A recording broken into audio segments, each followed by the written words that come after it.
Hello children, good afternoon. Today we are going to start with the novel.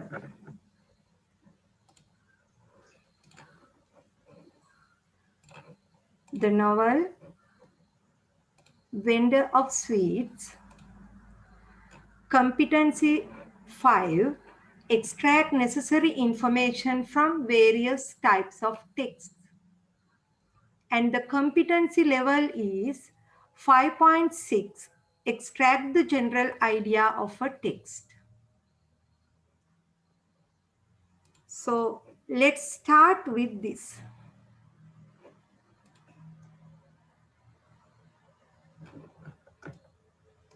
Yes, what is a novel? Yes. Now you can answer me, what is a novel?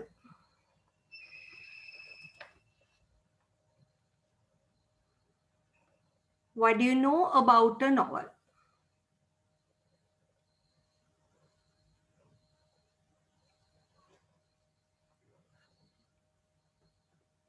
Yes.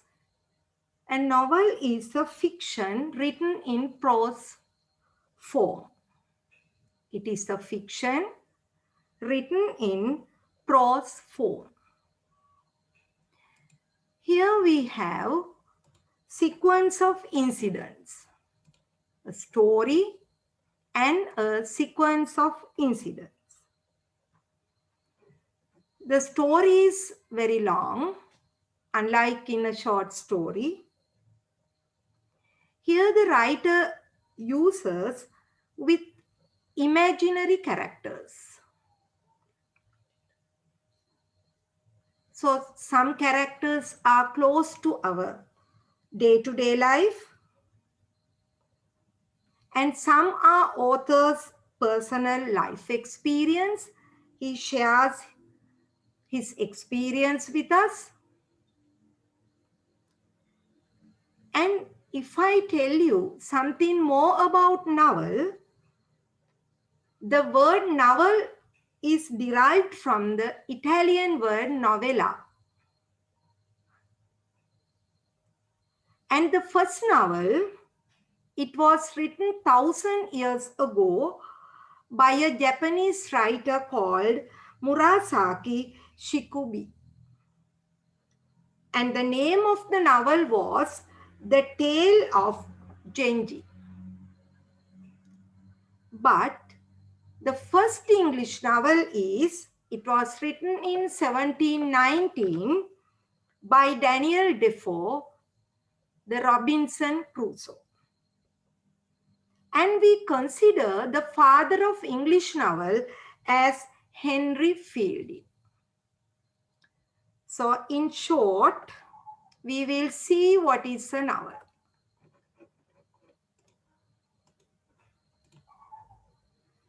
Yes.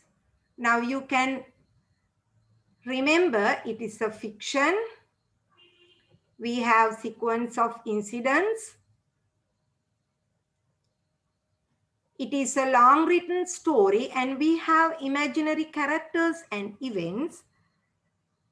And it is related to author's personal life and experience. Sometimes he can use the other person's experiences. So these are incidents close to our day-to-day life. So at the same time, the novels bring social changes, especially after industrialization. They started from different themes. They talked about urbanization, commercialization, and different social changes. And the writers talk about different cultures, Western culture, Eastern culture, like that they use different cultures in their writing. Next, we will see different kinds of novels. What are different kinds of novels?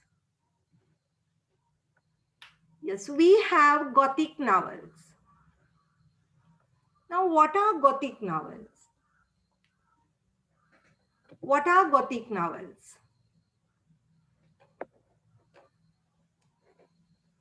Yes, Gothic novels, we have horror. Yeah, the famous novel Bleak House by Charles Dickens is a Gothic novel. Even his novel Bleak House and Charles Dickens' Oliver Twist, it has some Gothic elements. Though it's a children's novel, it has Gothic elements. So, what are Gothic elements? We have horror, we have death, we have burial scenes, ghosts. Those are Gothic elements. So, in Gothic novels, we have horror. But at times, we have romance also. So next we will move on to romantic novels. So mostly in romantic novels, we have love and romance.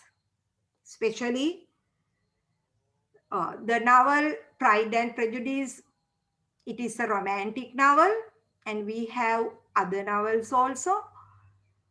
And then we have children's novels. So children are the main characters. They are suitable for children.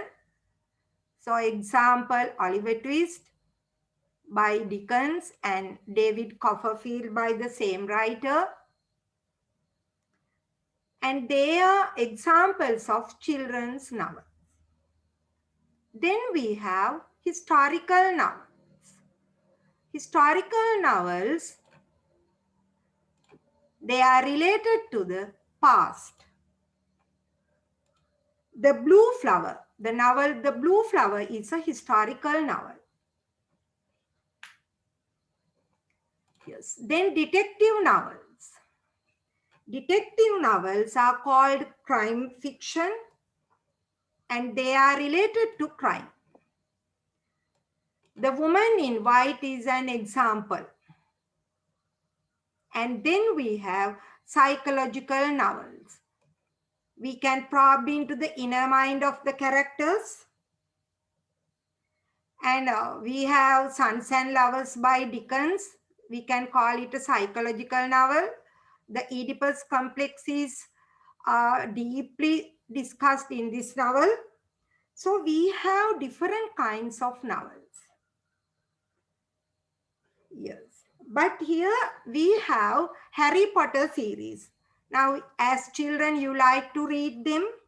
Now we consider it as a children's novel, but it has part of Gothic elements. Harry Potter series. So you like to read them? Yes. Then I will move on to some famous novels. So Oliver Twist, I think you have read this. We have Pride and Prejudice by Emily Bronte, Wuthering Heights by Emily Bronte, then Oliver Twist by Dickens, Sons and Lovers by Lawrence, Heart of Darkness by Conrad, and in Sinhala literature we have Gamperaliya by Martin Wickramasinghe. In Indian literature we have The Village by the Sea by Anita Desai, and Pride and Prejudice English literature, Jane Austen. So these are the famous novels.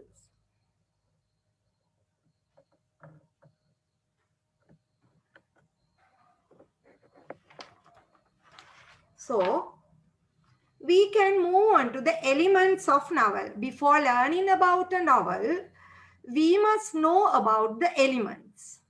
What are elements? Yes, we should have a setting.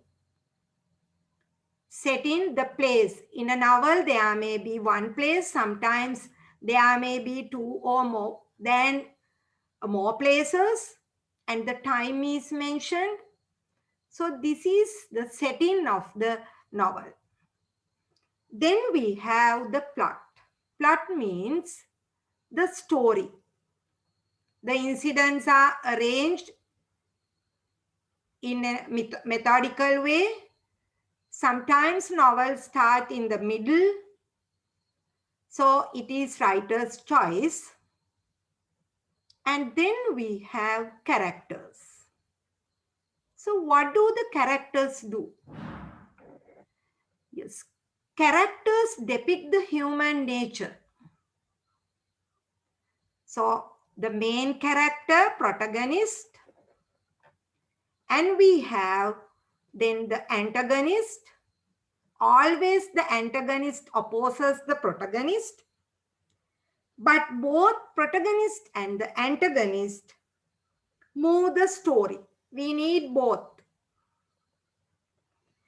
And protagonist can be either good or bad. There may be good characters, there may be bad characters. So most probably the good characters are heroes. They are popular. The bad characters, we can call them villain. So they are less popular. And among them we have friendly and unfriendly characters, female male characters, and round and flat characters. Yes, round characters. What are round characters? So a round character is a fully developed character. Sometimes we call them static character. Sorry, flat character is called a static character. They don't change. Flat characters, they don't change throughout the story. But round characters, we can call them a dynamic character. They go through some changes. So at the beginning, maybe he is a bad character. At the end of the story, he may be a good character. So there is a change. So those are the characters that we meet in a novel. Then we should meet the narrator. The narrator, we have, we call it point of view. We have first person narration. That is I point of view. The writer tells the events of the story through a character. He selects the character, so then the story goes on through him. Then we have second person narration. It is very rarely used. The narrator addresses another person, taking him as you. It is rarely used. But third person narration, we can divide it into two. Yes, the narrator knows everything. That is omniscient narration. The narrator knows everything. And the narrator enters into the mind of the character. So that character can reveal his thoughts, feelings, ideas, movements, and everything. So this narration is very open and flexible. But when we move on to the limited point of view, story is revealed through a single character. So there the reader can get the idea of only one character. So we have these three narration views, first, second, and third. Then we have the theme. What is the theme? Theme is the main idea. So here we have a major theme with some minor themes. So this can be changed. So themes change from time to time. So before the industrialization, most probably the themes were related to love and romance. But after the industrialization, the environmental pollution came and the themes changed and then brought out some social issues also. What are those social issues? They are poverty, drug abuse, violence, sometimes war themes are there. And we have another theme, generation gap or generation conflicts, most probably with the elder and younger, father and son, mother and daughter. So those are the generation gaps.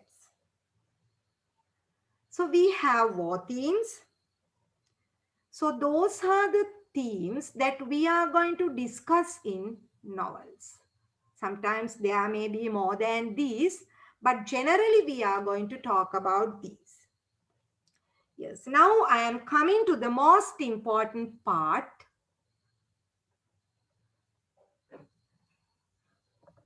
Yes, Indo-Anglian literature. What is this? What is Indo-Anglian literature? Or we call it Anglo-Indian literature. This is Indian literature in English by Indian writers. Now here I have given you some famous Indian English writers. Arundhati Roy, Anita Desai, Sarojini Naidu, Raja Rao, Malkraj Anand, and our writer R.K. Narayan.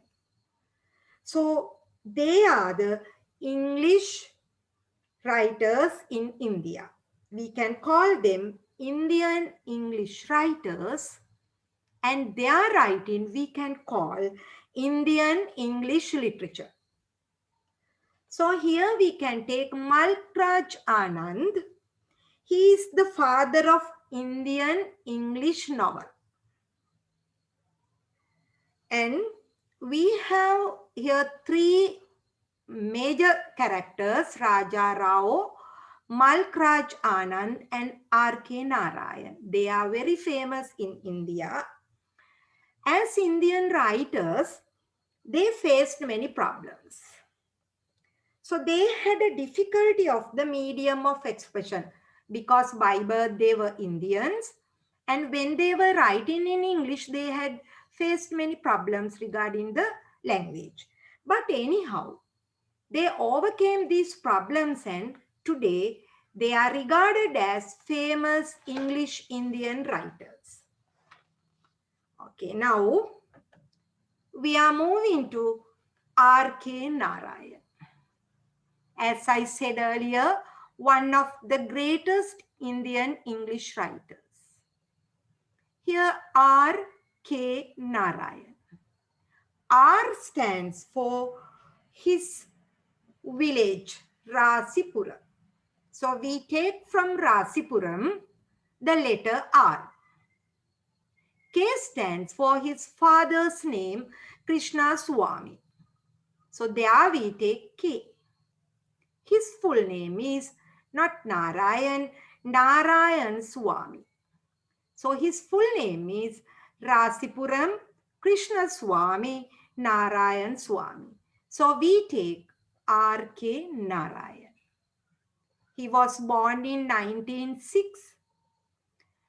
As a child, he was not a good student.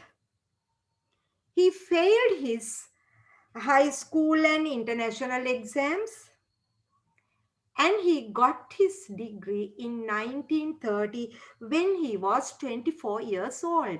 So he graduated from Maharaja College. So then he started his working as a clerk, then as a teacher, but he gave up his jobs and started his job as a writer. So here we know Swami and friends, Mr. Sampath, the English teacher, the Bachelor of Arts, the guide, the vendor of sweets are his famous novels. So When we talk about Narayan, we have a special word with him, that is Malgudi. So, Malgudi. Now, when we talk about our Martin Vikramasinghe, he has selected his locality as Koggala. Famous writer Thomas Hardy, he has selected his locality as Wessex. So, we can call the village Malgudi as a fictional town. So, Malgudi forms the setting to all his works. It is the locality of his novel. It is a typical Indian town, South Indian town. So, Swami and Friends, it is his first novel. It is set in Malgudi in 1935. So, he wrote 10 novels, and most of the novels he has selected the location or locality as Malgudi. So, there are many landmarks. A river on one side, forest on the other side, and there are mission school and college. So we call these two schools Albert Mission School and Board High School. So Malgudi is a small town in a Swami and Friends. But when it comes to the vendor of sweets, it is a big city. So there is a station in Malgudi. There is a market street in the town. And there are various streets and lanes. There are extensions, colonies. So, Malgudi is the real hero of his novels. So, this typical South Indian town is changing. Every day it is changing, growing, and it is becoming very different. Yes. Now, you have, I think, a clear idea about the form of the novel, the settings, and R.K. Narayan and his locality, Malgudi. Yes. Now, this is the novel we are to study for our exam purpose. So, we have to collect 25 marks from the novel. 15 marks for the essay question and 10 marks for the B part comprehension questions. Okay. So the vendor of sweets by R.K. Narayan. Who is a vendor?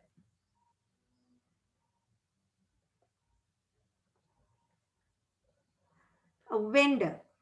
Who is a vendor? Vendor is a seller. Here, the vendor of sweets, what does he sell? He sells sweets. So the novel, The Vendor of Sweets, is his 10th novel, published in 1967. Here we have the setting. It is his geographical setting. Geographical setting is Malgudi. But social setting, if I talk about the social setting of the novel, it is post-colonial India. Because we have post-colonial literature. So English people, after they gave freedom to us, our people started writing in English. So that is what we call post-colonial literature. So social setting of the novel is post-colonial India. So here we have characters. Jagan, Mali, Cousin, Ambika, Grace, Captain, cooking boys. That means Jagan's servants, and we have the captain also. And we have, later in the novel, we meet Chinnadore. Okay, how does the novel start? Chapter 1. Yeah. Here Jagan talks with cousin. Yeah. Conquer taste and you will have conquered the self. So that is to say, control your tongue. That means when we eat, there should be a control. So then immediately he says this. Cousin asks, why conquer the self? So Jagan the sweet seller opens the story. He talks with cousin. It is a casual talk about the dietary habits. But sometimes they are uh, talking or their talk lead to some deep philosophical discussions.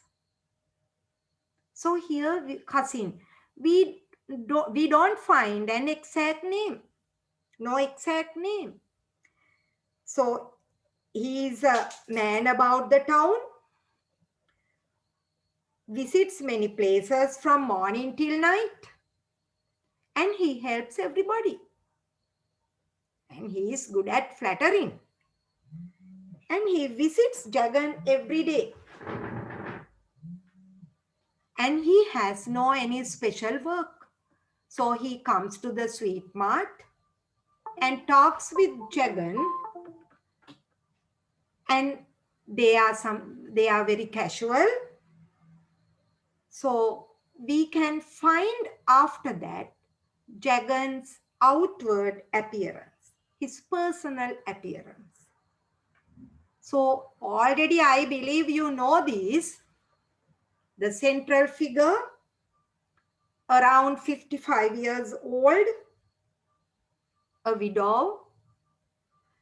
Yes, he wears a loose jibba over his dhoti, and this is his attire. He wears a kadar shawl also. So he makes his material. That means his jibba or his dhoti, it is made of material spun with his own hands. And here we can say he's a very simple man. He has only 2 sets of clothes. So he delivers the excess material spun in bundles. Where? To the local handloom committee. There he earns less than 5 rupees a month. Very small amount. He earns less, but he enjoys a lot. There he gets a sentimental thrill. So that is to show his simple lifestyle. So when I talk about his outward appearance, around 55, he is slight and elfish. So elfish is relating to characteristic of elves. So now you know who is an elf, and he doesn't shave regularly. So he has a way of living. So that is how he is doing his day-to-day activities. So we know he wears a kadar over his shoulders. And he wears a pair of sandals made of leather. And the leather is taken from an animal died long ago. So why does he wear a kada shawl? And why does he wear a leather sandals made of a died animal? Now we have a question here. Why? Because he follows Gandhian principles. So we can call him a strict Gandhian follower. So he says, always he said, I don't like to think that a living creature should have its throat cut for the comfort of my feet. So when there is a died cow or an animal or calf, he goes there. He brings them. So then he follows a tanning process. After that, he goes to an old cobbler to do the work done, to make the shoe. When his son Mali was very small, he supported him. But his wife Ambika, she didn't like that tanning process. Always she said that she couldn't bear the smell. So Ambika doesn't like that, but Jagan wants that. So this tanning process, it was a threat to their domestic life. But anyhow, as a traditional Indian man, he overcame those problems. But at last, when she was at her deathbed, her last wish was that he should give up his tanning process. So, as the wife requested, in her as it was her last wish, he gave up his tanning process. And we know he follows all these. Why? To tell that he is a devotee of Gandhi, a Gandhian follower. And even his dietary plan and his new dietary habits. And he gave up consuming sugar. Instead, he takes 20 drops of honey in hot water. According to him, one must take natural salt. Even cousin is mocking at him. How can you get this natural salt? So then after that, he gave up rice, consuming rice too. So that is his dietary habit. And when he is in his shop, yes, now he is in his shop, he supervises all the work. How? Sitting there, Chagan was filled with the sense of fulfillment. On one side, he could hear, see, and smell whatever was happening in the kitchen. So, how did he supervise the work in the kitchen? He sits in a special chair, we call it Garde, and there he does a very special thing. What is he doing there? While reading Bhagavad Gita, he inspects, he sees everything in the kitchen. So why does the writer take the book Bhagavad Gita? Bhagavad Gita is a religious book. So to say that he is a religious man, the writer has pointed out the fact that he is reading Bhagavad Gita. So he gives instructions while reading this. But when the workers stopped their work, his immediate question was, what's happening? So the servants answer nothing. So then immediately after they say nothing, Jagan returns to the religious book. He reads it. So he needs the sound of cooking. And he feels easy when he hears the cooking sound only. Otherwise, he doesn't feel easy. So he is a religious person, we know, because he reads this book. He is a very methodical person. He goes to his shop every day. He sees them working. He inspects them. But when a beggar comes, except on Fridays, he says, please come on Friday.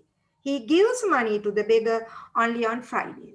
So there we can say he is a religious person but a miser.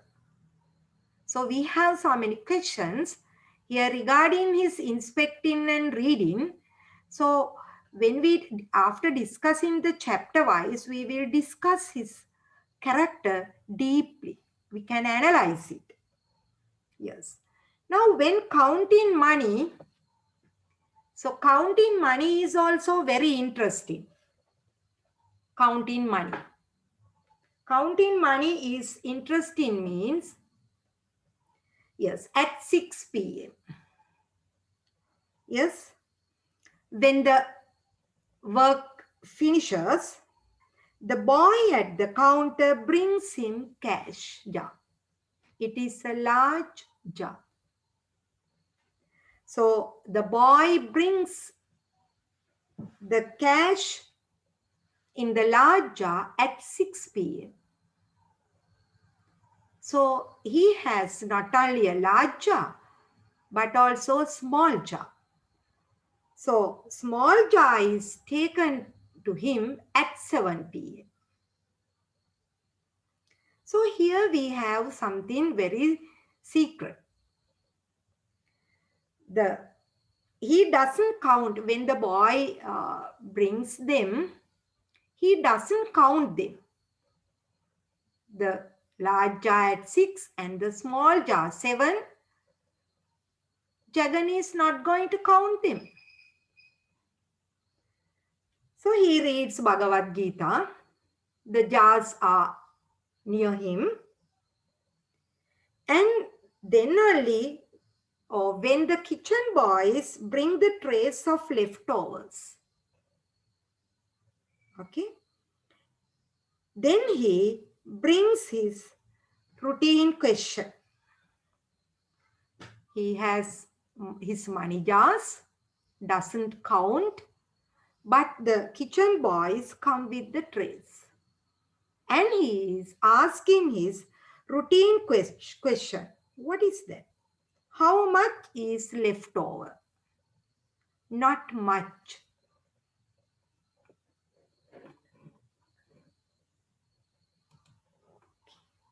Yes.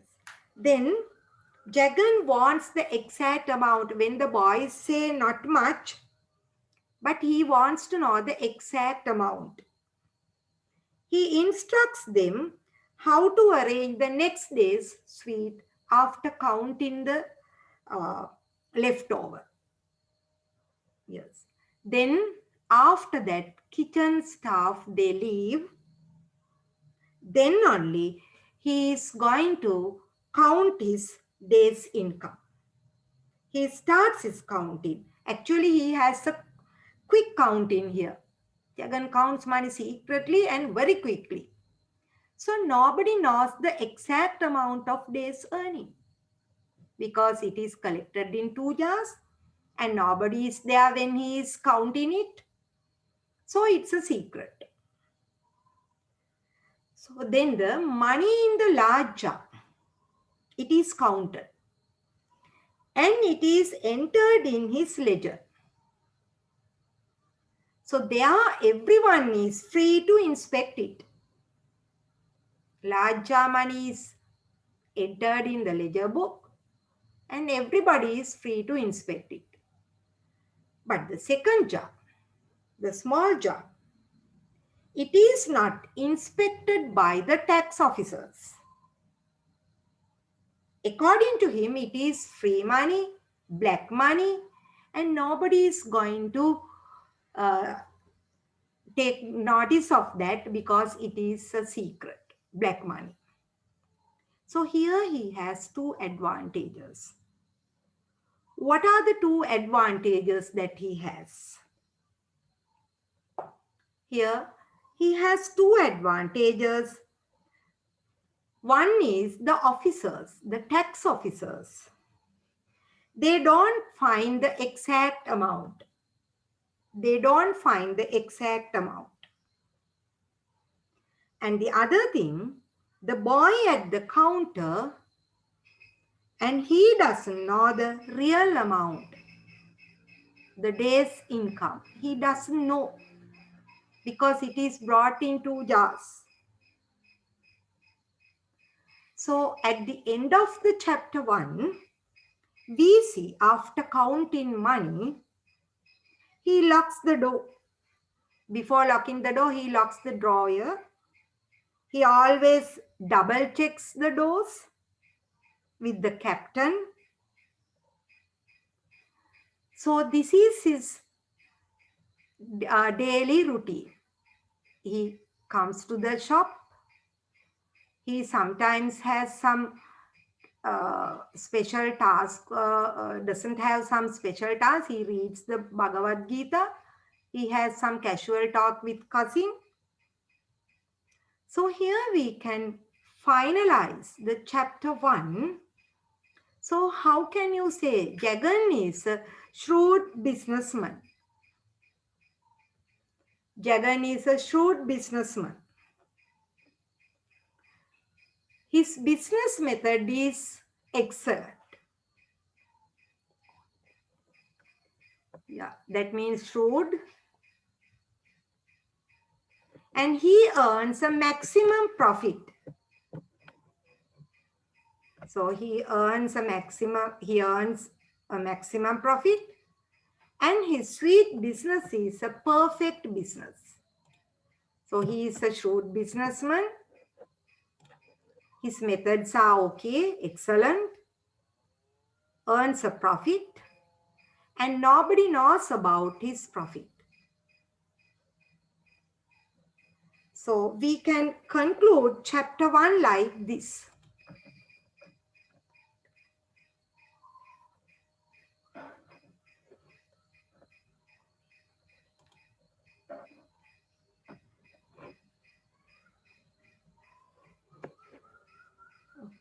Okay.